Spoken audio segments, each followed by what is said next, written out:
Hello students, हम मनु श्रीवास्तव स्वागत करते हैं आपका सिलेक्शन नाम पर। और जैसा कि आपको पता है कि ये हमारी रेगुलर वॉकअप सेशन है और आज जो हम करने वाले हैं रेगुलर वॉकअप सेशन में वो है सिनोनिम। जी हाँ, सिनोनिम की क्लास 19th है। तो चलिए फिर देखते हैं कि आज वो कौन कौन से इंपॉर्टेंट वर्ड्स हैं जिनके सिनोनिम हम पढ़ने वाले हैं।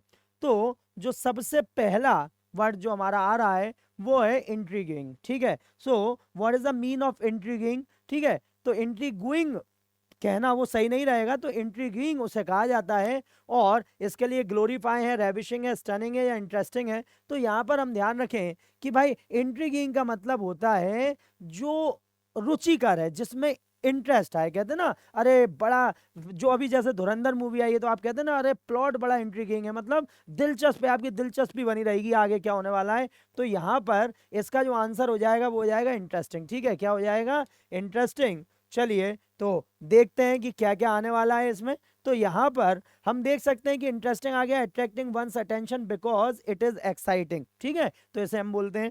उसके बाद है इंट्रिगिंग के लिए तो फैसिनेटिंग और एंगेजिंग, जो हमने आपको बताया। Very interesting because of being unusual और मिस्टीरियस, लुभावना या मनोहर।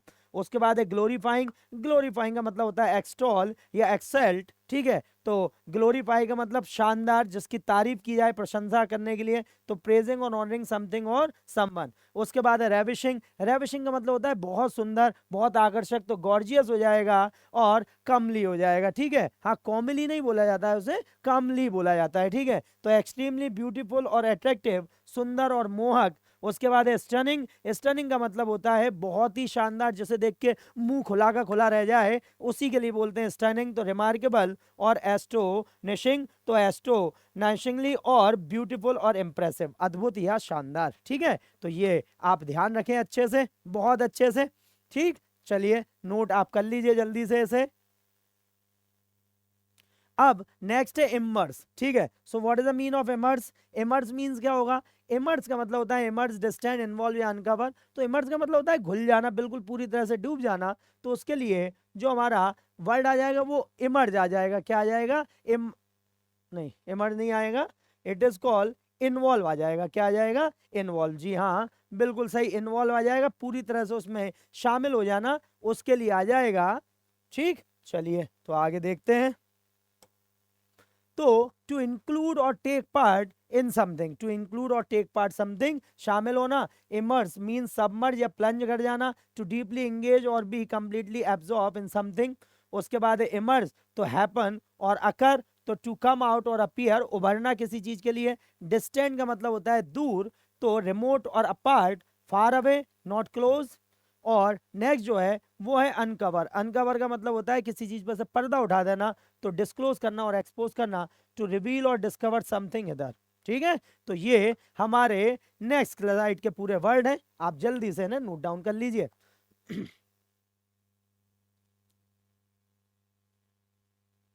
ओके, थर्ड जो है हमारी वो है जार्गन। ठीक है, तो जार्गन मीन्स क्या होता है? ठीक है, जार्गन मीन्स, तो जार्गन मीन्स जो होगा वो होता है ऐसी भाषा जो आम बोलचाल में यूज की जाती है। सही नहीं होती, लेकिन आम बोलचाल में यूज की जाएगी। तो उसके लिए जो हमारा वर्ड हो जाएगा वो स्लैंग हो जाएगा। ठीक है, मतलब गलत भी होते हैं लेकिन फिर भी लोग उन्हें सही मानते हैं, उसी को हम बोलते हैं जार्गन। ठीक है, तो स्लैंग तो एक ग्रामर का एक बड़ा इंपॉर्टेंट टॉपिक होता है, स्लैंग्स एंड सुपरफ्लुएंस। जब आप ग्रामर पढ़ेंगे हमसे तब हम आपको ये बताएंगे। ठीक है, चलिए तो देखें जरा। तो slang, words and phrases that are regarded as very informal. ठीक है, बोलचाल की भाषा। ठीक है, jargon means idiom or argot. ठीक है, तो अब ध्यान रखना, इसका मतलब होता है एर्गो। क्या होता है? एर्गो। हाँ जी, इसमें एक तरह से ऐसे बोलेंगे हम, एगो। ठीक है, तो यहां पर अब ध्यान रखिएगा, जर्गन जब भी हम पढ़ेंगे तो ये तो ईडियम हो गया, लेकिन इसमें आर साइलेंट रहेगा और टी साइलेंट रहेगा। तो इसका होगा आगो। क्या होगा? अगो, अगो। ठीक है, तो आर्गोट नहीं होता है, एरगोट नहीं होता है, अगो होता है। ठीक है, तो यहाँ पे अपन ध्यान रखेंगे। अब एगो भी नहीं कर सकते हैं, वो एगो हो जाएगा, मतलब पहले का। तो इसका होता है अगो। तो जरगांव ईडियम और अगो मींस क्या हो जाएगा? स्पेशल वर्ड्स और phrase use by a group that are difficult to understand, विशेष शब्दावली या वर्ग या बोली, ठीक है। उसके बाद है वर्बोसनेस। वर्बोसनेस का मतलब होता है भाई ज्यादा बात करना, बहुत सारी चीजें यूज कर देना, एक ही चीज के लिए कई सारे वर्ड लगा देना। तो वर्डिनेस या गैरुलिटी होता है using too many words to say something simple, तो बहुत सिंपल बात को बहुत ज्यादा शब्दों में यूज कर देना, ठीक है। उसके बाद है फॉर्मेलिटी। तो फॉर्मेलिटी मींस क्या होगा भाई, फॉर्मेलिटी का मतलब होता है औपचारिकता, तो उसके लिए सॉलेमनेस आ जाएगा और सेरेमोनियलिज्म आ जाएगा, ठीक है। सेरेमोनियलिज्म ये औपचारिकता के लिए आएगी, यूज फॉर ऑफिशियल पर्पस। उसके बाद है एलोक्वेंस। तो एलोक्वेंस का मतलब तो भाई अच्छा बोलना होता है, ठीक है। तो वाक्पट होता है जैसे हम बोलेंगे, तो ऑरेटरी या रेटोरिक जैसे स्किल्स हम बोलते हैं, स्पीकिंग और रिटन इन स्मूथ परसुएसिव वे, ठीक है। तो इसे आप ध्यान रखें। चलिए हम आगे बढ़ते हैं, जब तक आप इसे नोट कर लीजिए, ठीक है। तो जरगो मीन ईडियम और आगो, ये आप ध्यान रखना, आगो, ठीक है। नेक्स्ट है वेंडेटा, ठीक है। सो what is the mean of vendetta, ठीक है। तो वेंडेटा मतलब होता है भाई, वैसे दुश्मनी के लिए भी आता है, लेकिन दुश्मनी कब हो सकती है, दुश्मनी तब हो सकती है जब डिसएग्रीमेंट हो, मतभेद हो। तो यहां पर हम ध्यान रखेंगे ये डिसएग्रीमेंट आ जाएगा यहां पर, और ठीक है। तो डिलेमा नहीं हो सकता, वैसिलेशन नहीं हो सकता, पैशन नहीं हो सकता, तो केवल एक ही हो सकता है, वो है डिसएग्रीमेंट। चलिए बढ़ते हैं। तो यहां पर हम ध्यान रख सकते हैं डिसएग्रीमेंट का मतलब मतभेद होता है, डिफरेंस ऑफ ओपिनियन और कॉन्फ्लिक्टिंग व्यूज, मतभेद। उसके बाद वेंडेटा, वेंडेटा मींस क्या होगा, ठीक है। तो डिस्प्यूट और हॉस्टिलिटी, ठीक है, अ लॉन्ग लास्टिंग फ्यूड और राइवली बिटवीन फैमिलीज और इंडिविजुअल, तो वंश बैर, वो हम दुश्मनी आपके लिए बोल रहे थे ना। उसके बाद है डिलेमा। डिलेमा का मतलब होता है करूं या ना करूं, उलझन में फंस जाना, दुविधा। तो क्वांड्री होगा और कनंड्रम होगा, ठीक है। तो quandary or conundrum, a difficult choice between two option, ठीक है। उसके बाद है वैसिलेशन। तो वैसिलेशन मींस क्या होगा भाई, झिझक होना, संकोच होना, अस्थिरता या चंचलता, तो हेजिटेंस हो जाएगा और इनकंसिस्टेंसी हो जाएगा, ठीक है। तो यहां पर हम ध्यान रखेंगे इनकंसिस्टेंसी और हेजिटेंस। उसके बाद है पैशन। तो पैशन का मतलब आपको पता है भाई, हमारा जो भी इंटरेस्ट है, ठीक है, जुनून है, जोश है उसके लिए। तो आर्डर हो जाएगा और एंथुजियाज्म हो जाएगा, स्ट्रॉन्ग एंड इंटेंस इमोशन और एंथुजियाज्म, ठीक है। तो इसे आप ध्यान रखें। ये हमारी फोर्थ स्लाइड हो गई है, आप जल्दी से नोट डाउन कर लीजिए, ठीक है।